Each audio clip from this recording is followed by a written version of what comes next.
को जयमसीह की परमेश्वर के नाम की महिमा हो। आज हम देखेंगे 26वां अध्याय उत्पत्ति का और उसकी पहली से लेकर और 25वीं आयत तक देखेंगे और इसका शीर्षक रहेगा इसहाक का गरार में निवास। आपके पास बाइबल है तो हमारे साथ खोल लीजिए। उत्पत्ति 26 का पहली आयत से लेकर 25वीं आयत तक इसहाक का गरार में निवास। इसहाक कौन है? क्या आप बता सकते हैं कि इसहाक कौन है? याद कीजिए, अब्राहम का बेटा, जो कि उसको सारा से पैदा हुआ था, 2 साल की उम्र में पैदा हुआ था। उसी के बारे में यहाँ पर लिखा हुआ है, इसहाक का गरार में निवास। उस देश में अकाल पड़ा। यह उस पहले अकाल से अलग था जो अब्राहम के दिनों में पड़ा था। और हम देख रहे हैं कि जहां पर इसमें इसहाक रह रहा था उस देश के अंदर अकाल पड़ जाता है। और ये ऐसा अकाल नहीं था जैसा कि अब्राहम के दिनों में पड़ा था, ये इससे अलग किस्म का अकाल था। और यहाँ पर लिखा है कि इसलिए इसहाक गरार को फलिस्तियों के राजा अबीमेलेक के पास गया। और हमने पहले देखा था कि अब्राहम भी जब अकाल पड़ता है इसके देश में तो वो भी अबीमेलेक के पास गया था अकाल से बचने के लिए। और यहाँ उसका बेटा भी है, वो आया हुआ है। और वहां यहोवा ने उसको दर्शन देकर कहा, मिस्र में मत जा, जो देश में तुझे दिखाऊं उसी में रह। और यहाँ पर जब हमने देखा था कि गरार को फलिस्तीन के राजा के पास गया, तब यहोवा परमेश्वर ने इसहाक को दर्शन देकर कहा था कि मिस्र मत जा, और जो मैं देश में तुझे दिखाऊं उसी में रह। तू इसी देश में रह और मैं तेरे संग रहूंगा और तुझे आशीष दूंगा। और ये सब देश मैं तुझको और तेरे वंश को दूंगा। जो शपथ मैंने तेरे पिता अब्राहम से खाई है उसे मैं पूरी करूंगा। तो यहाँ यहोवा परमेश्वर इसहाक को दर्शन देकर कहता है कि मिस्र को मत जा, बल्कि वहां जा जहां मैं तुझे भेजता हूँ। और जहां मैं तुझे भेजता हूँ यदि तू वहां जाता है तो वे सारे देश मैं तुझे दूंगा। और जैसी कसम मैंने तेरे पिता से खाई थी उस कसम को पूरा करूंगा। और मैं तेरे वंश को आकाश के तारागण के समान करूंगा। और इसके अलावा ये भी कहता है कि जो तेरा वंश है वो आकाश के तारागण के समान होगा। अब्राहम को भी ऐसा ही आशीर्वाद परमेश्वर दिया था और यहाँ पर सेम वैसा ही आशीर्वाद है वो इसहाक को भी दे रहे हैं। और मैं तेरे वंश को ये सब दे दूंगा। और इसहाक को कहता है कि मैं तुझे और तेरे बाद तेरे वंश को भी ये सारे देश दूंगा। और पृथ्वी की सारी जातियां तेरे वंश के कारण अपने आप को धन्य कहेंगी। और क्योंकि लोग है तेरे जो वंश उत्पन्न होंगे, तेरे जो पोते नाती उत्पन्न होंगे, वे सब ये कहकर धन्य हुआ करेंगे कि हम उसके पोते हैं। जिस प्रकार की अब कहे कि हम अनिल मुकेश अंबानी खानदान से हैं, कितनी बड़ी बात है ये कहना। या फिर मार्क क्यूबर्स के खानदान से हैं, किसी बड़े आदमी के खानदान से बताना। तो इसी प्रकार परमेश्वर एडवांस में बताते हैं कि तू इतना महान होगा, इतना बड़ा होगा कि तेरे कारण है वो आने वाली पीढ़ियां है वो अपने आप को धन्य कहा करेंगे। क्योंकि अब्राहम ने मेरी मानी और जो मैंने उसे सौंपा था उसको और मेरी आज्ञा और विधियों की व्यवस्था का पालन किया। और यहाँ पर बता रहे हैं कि अब्राहम ने मेरी आज्ञा मानी। परमेश्वर की आज्ञा मानने वालों से परमेश्वर सदा ही खुश होते हैं। और यहाँ अब्राहम के बेटे को याद दिलाता है कि तेरे पिता ने मेरी आज्ञा मानी और मेरी जो विधिया और व्यवस्था का पालन भी किया। इसलिए आप और मुझको भी जरूरत है परमेश्वर की आज्ञाओं को मानने की और उसकी विधियों का पालन करने की। और जब हम परमेश्वर की आज्ञाओं को मानते हैं, उसकी विधियों और व्यवस्था का पालन करते हैं, तो परमेश्वर हमें जिस प्रकार की इसहाक को इस समय आशीर्वाद दे रहा है, अब्राहम को जिस प्रकार के आशीर्वाद दिया है, इसी प्रकार हमें भी आशीर्वाद देने के लिए तैयार है। क्योंकि इस जगत की उत्पत्ति करने के साथ ही परमेश्वर ने कहा था कि जगत में फैल जाओ, इस जगत की सारी वस्तुओं को अपने अधिकार में कर लो। ऐसे इस प्रकार से लिखा गया है। इसलिए इसहाक गरार में रहा। गरार में इसलिए रहा क्योंकि परमेश्वर ने कहा था कि तू मिस्र में मत जाना, जहां मैं तुझे भेजता हूं वहीं पर तुझे रहना है।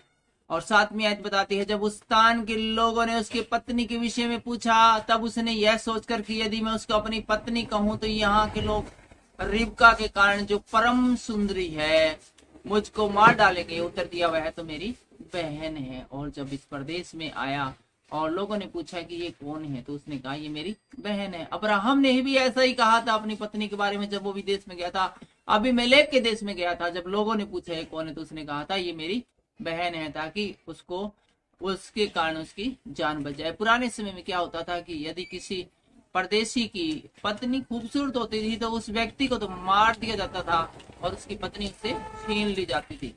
और इसीलिए इसने भी, इसहाक ने भी कहा कि ये मेरी पत्नी नहीं है, बहन है, ताकि उसको मारे नहीं, उसकी जान बची रही। जब उसको मार रहे थे बहुत दिन बीत गए, तब एक दिन फिलिस्तियों के राजा अबीमेलेक ने खिड़की में से झांक कर क्या देखा कि इसहाक अपनी पत्नी रिबका के साथ क्रीड़ा कर रहा है। तब अबीमेलेक ने इसहाक को बुलाकर कहा, वह तो निश्चय तेरी पत्नी है, फिर तूने क्यों उसको अपनी बहन कहा? फिर एक दिन अबीमेलेक राजा ने देखा कि वो अपनी इसहाक अपनी पत्नी के संग है, वो बात कर रहा है, मिलाप कर रहा है। तब उसने बुलाकर कहा कि निश्चय ये तेरी बहन नहीं हो सकती, ये तेरी पत्नी है, तूने क्यों हमसे झूठ बोला कि ये तेरी बहन है?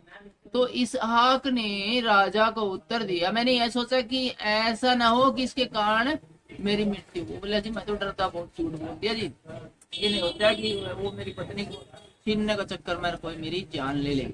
अबीमेलेक ने कहा, तूने हमसे यह क्या किया है? ऐसे तो प्रजा में से कोई तेरी पत्नी के साथ सहज से कुकर्म कर सकता था और तू हमको पाप में फंसाता। राजा बोला था ना, बहुत गलत करा भाई इसहाक, इस प्रकार से तो कोई भी है बंदा है वो तेरी पत्नी से कुकर्म कर सकता था और इस प्रकार से तू हमें फ्री में, मुफ्त में पाप में फंसा देता। इसलिए अबीमेलेक ने अपनी सारी प्रजा को आज्ञा दी, जो कोई उस पुरुष को या उस स्त्री को छुएगा वह नीचे मार डाला जाएगा। फिर अबीमेलेक बड़ा ही समझदार व्यक्ति था और उसने इसहाक से कहा कि कोई बात नहीं, तेने झूठ बोला जान बचाने के लिए, वरना तो तेरे को माफ कर देते हैं, ऐसी कोई बात नहीं है। और इसके साथ साथ उसने पूरी प्रजा को आदेश दिया कि कोई भी इसहाक को और इस पत्नी को छुएगा तो वो निश्चय जान से मार डाला जाएगा। फिर इसहाक ने उस देश में जोता बोया और उसी वर्ष में 100 गुना फल पाया। और फिर इसहाक ने उसी देश में जिसमें वो रहता था जोता बोया, अर्थात फसलें उगाई, और जो फसल उगाई उसमें 100 गुना फल उसको मिला और यहोवा ने उसको और भी ज्यादा आशीष दी और वह बढ़ा और उसकी उन्नति होती चली गई। और इस प्रकार से इसहाक है वो बढ़ता गया और उसकी लगातार प्रमोशन पे प्रमोशन होती चली गई, यहाँ तक कि वह अति महान पुरुष हो गया और वो उसकी धन दौलत और संपत्ति इतनी बढ़ गई उस पराये देश में भी कि वो लोगों के बीच में अति महान पुरुष हो गया। अब उसके भेड़ बकरी गायें बैल और बहुत से दास दासियां हुई और ऐसा हुआ कि जब परमेश्वर की आशीष उसके ऊपर लगातार फैलती गई तो उसके पास बहुत से भेड़ बकरियां गायें बैल और बहुत से दास दासियां हो गई। पुराने समय में जिस व्यक्ति के पास ज्यादा पशु होते थे वही सबसे ज्यादा अमीर माना जाता था और ये सारी चीजें इसहाक के पास हो गई। आपको पता है कि इसहाक है वो अब्राहम का बेटा था और अब्राहम की उस पत्नी से हुआ था जिसका नाम सारा था। और तब फलिस्ती उससे डाक करने लगे और जिस फलिस्तियों के देश में रहता था सारे लोग अब्राहम से जलने लगे, क्योंकि उनकी जो संपत्तियां थी वो उतनी की उतनी थी जितनी उनके पास थी, जबकि अब्राहम के बेटे इसहाक की संपत्ति 15वीं आयत में इस प्रकार से लिखा है, इसलिए जितने कुओं को उसके पिता अब्राहम के दासों ने अब्राहम के जीते जी खोदा था उसको फलस्तीनियों ने मिट्टी से भर दिया। तो हमें ज्ञात है कि अब्राहम भी जब अकाल पड़ा तो यहीं पर आया था और उसने बहुत सारे कुएं खुदवाए थे।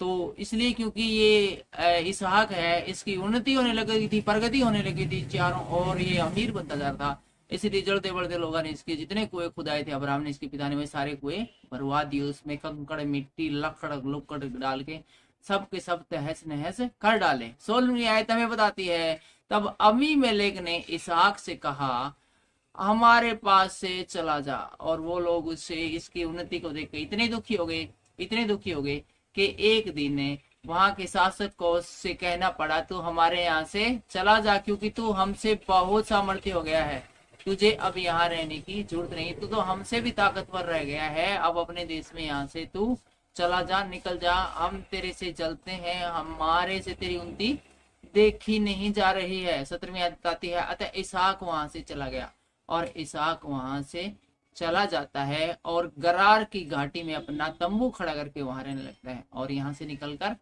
गरार की घाटी में अपना तंबू लगा लेता है और वहां रहने लगता है। कहाँ रहने लगता है अब इसहाक? गरार की घाटी में। तब जो कुआं उसके पिता अब्राहम के दिनों में खोदे गए थे और अब्राहम के मरने के बाद फलस्तीनियों ने भर दिए थे, उसको इसहाक ने फिर से खुदवाया। और गरार की घाटी में रहते हुए इसहाक ने उसके उसके पिता ने जो कुएं खुदवाए थे, उन कुओं को एक समय में फलस्तीनियों ने भर दिया था, तहस नहस कर दिया था। अब इसहाक ने, क्योंकि वो सामर्थ्य हो गया था, अमीर हो गया था, उसके पास बड़ी पूंजी थी, बड़े दास दासियां थी, इसलिए उन सभी कुओं को जिनको पुराने समय में जो इसके पिता ने खुदवाए थे और उसके बाद फलस्तीनियों ने उनको तहस नहस कर दिया था, भर दिया था, उनको दोबारा से खुदवा लिए और उनके वे ही नाम रखे जो उनके पिता ने रखे थे, और उन सभी कुएं के वही पुराने नाम रख दिए जो इसके पिता ने रखे थे। फिर इसहाक के दासों को घाटी में खोदते खोदते बहते जल का एक सोता भी मिला। और इसहाक के लिए एक अच्छी बात एक और रही कि इनको एक जल का सोता भी मिल गया, इसके दासों को एक सोता भी मिल गया, बहते जल का सोता मिल गया। तब गरार के चरवाहों ने इसहाक के चरवाहों से झगड़ा किया और कहा यह जल हमारा है। लेकिन यहाँ पर भी इसहाक से जलने वाले बहुत थे, और जहाँ इसहाक इन दिनों गरार में रहता था, वहां के चरवाहों ने इसहाक के दासों से झगड़ा किया और कहा कि ये जल तुम्हारा कैसे हो गया भाई, ये तो जल हमारा था।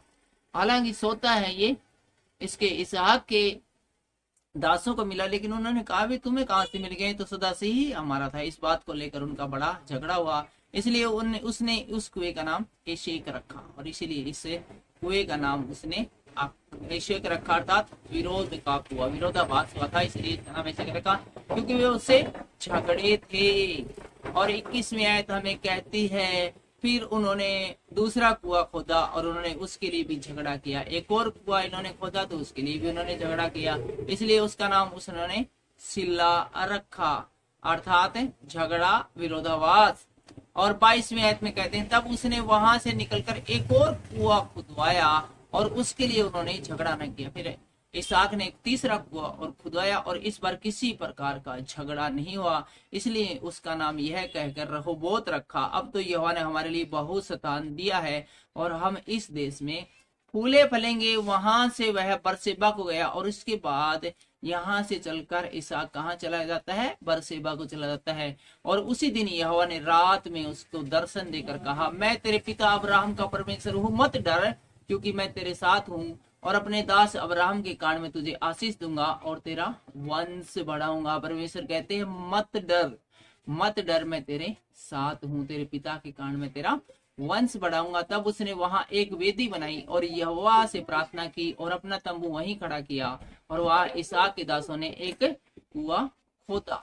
फिलहाल आज के इस वीडियो में इतना ही, मिलते हैं अगले वीडियो में जिसका शीर्षक होने वाला है इसहाक और अबीमेलेक के बीच संधि। सबको जय मसीह की।